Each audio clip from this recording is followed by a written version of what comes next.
est-ce que xam nga ne yow mi amee virus de l'hépatique B lekk yi ma lay waaj a limal waroo koo lekk ndaxte ko amee virus de l'hépatique B waroo lekk lu niin la ñu wax ndaxte dañ ne la feebar bi nga amee ci lu niin lay dund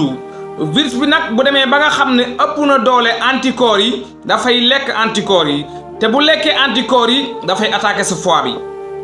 hépatique B boo ko amee waroo lekk lu ci mel ni beurre wala mayonnaise wala chocolat wala tigé-dégé wala lu ci mel ni déwlin ba nga xam ne dafa bëri ndaxte virus bi dafay dund ci sa yaram te lu niin rek lay dunde te bu demee ba nga xam ne ëpp na doole anticorps yi dafay attaquer sa foie bi te bu attaquer sa foie bi dafay dem ba nga xam ne dafay def cirrhose te bu defee cirrhose dafay def li tubaab bi di wax cancer de foie yàlla nañu ci yàlla musal kon yow mi amee hépatique B waroo lekk beurre mayonnaise chocolat tigé-dégé ak maafe ak gerte gu ñorul gii nga xam ne dañ koy dundee moytul ma yooyu soo bëggee am sa wér gi